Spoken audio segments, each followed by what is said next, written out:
Hey there, it's Lenny McGill with the GlockStore Performance and Custom Shop here in the amazing Nashville studios today. And we're going to talk about the M1X, which used to be known as the 26X. And it's one of the hottest things we have here at the GlockStore, and it's been a huge success. Here it is the first or second week of January, and this frame that we introduced in June or July of last year has done really, really well. And I wanted to give you the backstory so you understand kind of how this thing came to fruition, why I developed it and how it worked, and basically where we're at with it right now. First of all, I have had Glock 26s and Glock 27s forever. And, it's a great gun because it's small, but it's not a really good shooter because it is small. The grip is short, okay? And you really have nothing to hold on to. So, for years, I've always wanted a solution, and we have a couple of different solutions, some longer magazines with the X grip and all that, but it really wasn't the great and perfect solution. And so we finally got around to developing a frame that is basically a Glock 19 size or mid-size frame that will accept the 26, 27, 33 size uppers. So now it's almost a perfect carry gun because it's big enough to hold on to and to shoot. Better shooter than the Glock 43X, basically the same profile as the Glock 43X as far as the size go, but double stack magazine, and you can have 15 rounds, and you know what? You can just drive this thing because of the size and the feel and just the girth of the actual 26 slide. So the new is that we have colors we're introducing. This is the first of the colors, and this is our FDE or Coyote, and it's a good-looking Coyote.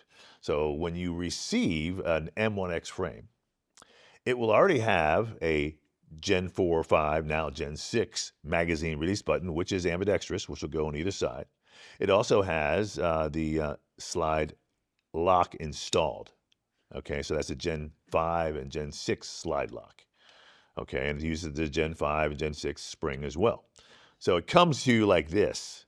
Now, the objective in my mind was that anybody who's got a 26 or 27 or even a 33 would take their gun and digest the parts from their gun into the new M1X frame.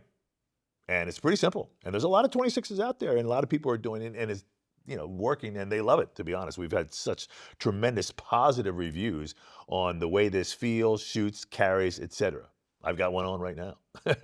And it's really my preferred carry gun because, again, it gives you that mid-sized Glock 19 grip with the subcompact slide. So today what I'm going to do is actually do the actual disassembly, reassembly from the 27, which is my old 27. This one's really old. I've had it for 20 years, into this new M1X. And the procedure would apply to 26s and 33s. There's a couple little nuances that we will talk about too that you should be aware of as we go through the process. So we're going to start taking this apart. This is the 27, Glock 27. It's empty. It's got a couple aftermarket parts in it. All right, so the disassembly is the same. Boom, pull the slide back, pull down on the slide lock, and just walk the slide straight off. Now, the slide can stay intact. Okay, now this is a Gen 3 slide. So keep in mind, it has a Gen 3 slide cover plate. And that's real important to understand that if you have a Gen 3 slide, you need to have Gen 3 lower parts, or at least the trigger housing should be a Gen 3, unless you change out the slide cover plate to a Gen 5 slide cover plate, and then you can have a Gen 5 lower parts. Well, it sounds a little confusing, but it's really not. The main thing is you have to understand that the Gen 3 and Gen 5 slide cover plates are different shapes. Basically the same size, just a little different cutouts here that prevent it from working with the Gen 3 working with the Gen 5 trigger housing. Whereas the Gen 5 works with the Gen 3 trigger housing. That's even more confusing. But bottom line is, let me go walk through this and we'll get you started. So we're going to really work on the lower because the upper is just going to go directly onto this as soon as I digest the parts from the lower into the lower from the 27 into the M1X. So first things we're going to do is go ahead and take out our pin. I've got a little beaver tail grip adapter here, which gives me a little bit of extra protection from the slide bite. It's not a bad little idea. We've, had been a very popular item. So I'm going to put the pin, the 3 32nd inch punch right on top of this and just drive that pin straight out. And there it comes right now. There comes the first part of it. And let's see here. We'll pull that out, pull that off. Okay, and now we have the trigger pin and the locking block pin. The locking block pin is not necessary. Okay, and we tested it a million times, even with the Gen 3. Okay, it's really interesting because when we first developed the M1X frame, we thought, well, we should put the other pin up there, or the pinhole up there for the locking block. But in our testing, we realized they really don't need it, and it works fine. I'm going to demonstrate that with you. This will accept the Gen 5 wishbone ambidextrous slide stop, but it also accepts the Gen 3, and it works and features and functions just fine. So we'll take these pins out now. So there's the trigger pin and the locking block pin. First up is the trigger pin. And the trick on this, of course, is always to, if you have any resistance, is to modulate or jiggle the slide stop lever. All right, so I'll put this on there, and we're just going to punch this guy straight out. Now, see, it's not coming that easily, so I'm going to go ahead now and get in here and actually jiggle this a little bit, and it comes out just like that. So what's happening is that the slide stop, the hole in the slide stop, is intersecting the ridges in the trigger pin. And so by jiggling that a little bit and putting pressure on the pin, it releases the pin. I can beat on it with a hammer.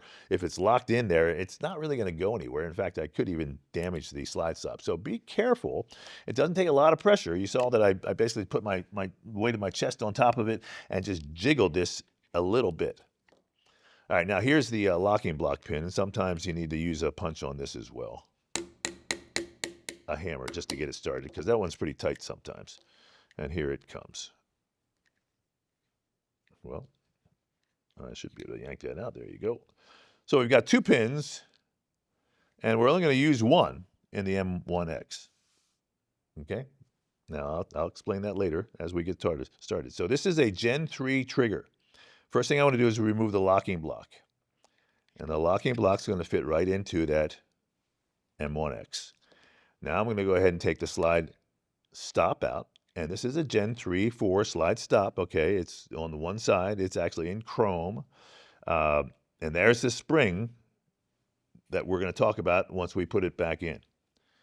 Okay, and now here comes the entire trigger housing. This is one of our pyramid triggers. Okay, this is one of our custom triggers. And it's got a double diamond connector, and it's got one of the old school double diamond connectors. Like I said, this gun is very old. And I've had this, for maybe 20 years. It's been one of my favorite little pieces, although I never liked the grip. And so we came up with this new version to help make this a better gun. Okay, so there's really the 3 pieces, or excuse me, the 4 pieces that came out, counting these pins as 1, 2, 3, 4.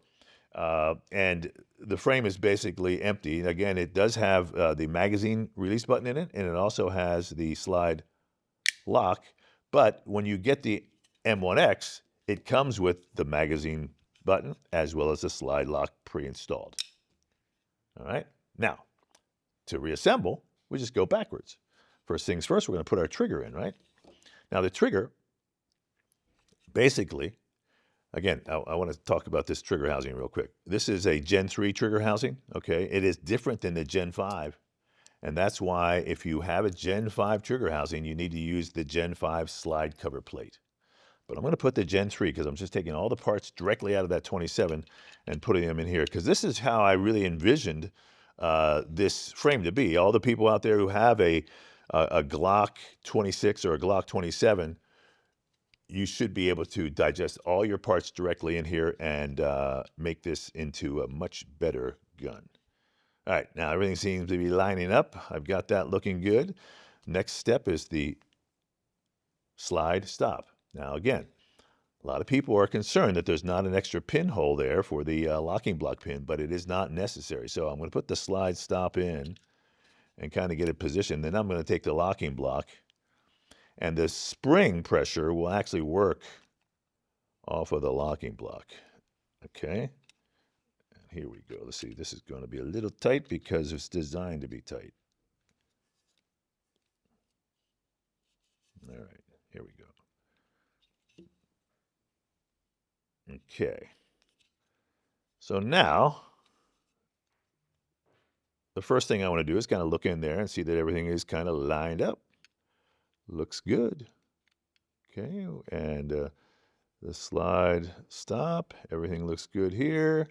And if I have any, concerns, I can always take a punch and go in here and kind of square everything up. And right now I have to get this guy straightened out and this guy straightened out as well. So there is spring pressure here. So when I go to put the pin in, I won't want to actually use my fingers. Now, I used with this original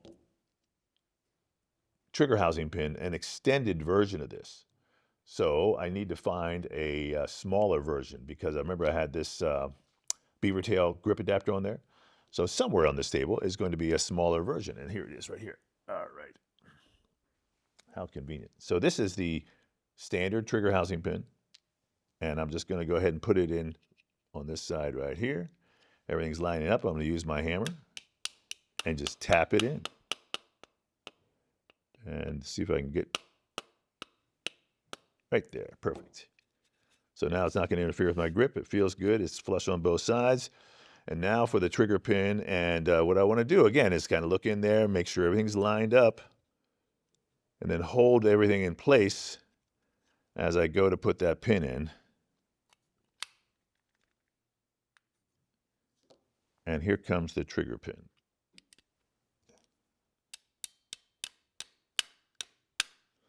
Now, you're going to see that it is not flush on both sides.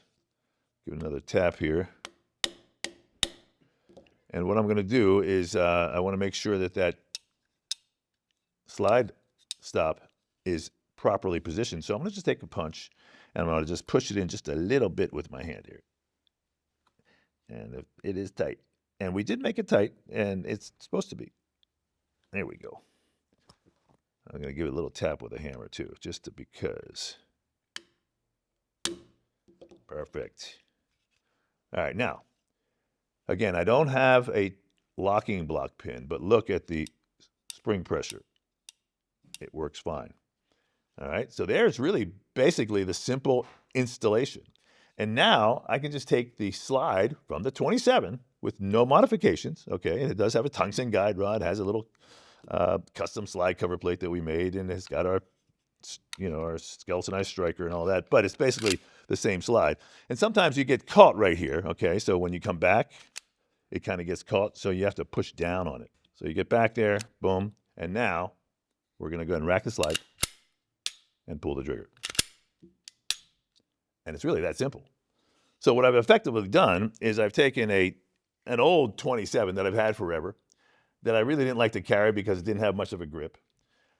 And I've transformed it into this M1X that has a mid-size grip with the subcompact slide. Everything works as it's supposed to. And it's really that simple. And I think if you have a 26, you have a 27, you have a 33, you can upgrade that to make it really a much better gun. And I'm telling you what, the response we've had on these has been phenomenal. It's of course available in black, and now here's the new color we have. And it's just one of those things where, we're super proud of it because it really has a place in the marketplace. And we hope that you can upgrade your 26, 27, or 33. And it's available right now. So I'm letting me go. This, of course, is a GlockStore Performance Test and Custom Shop here in Nashville, Tennessee. If you're ever in Nashville, I really invite you to come down and check it out. You can actually feel these, test these, shoot these. This frame, we've done a lot of neat things on it to make it more ergonomic than the standard Glock frame with the little knuckle cut here that Glock actually started to incorporate on their Gen 6, which is a great idea. But we also have the trigger undercut basically right here. We do have our speed ledges, just like Glock has done on the Gen 6. So, they're paying attention, and we appreciate it. But I want you to come in and test drive one of these, and you'll probably walk out with one. I'm Lenny McGill. Thanks for watching. We'll see you next time.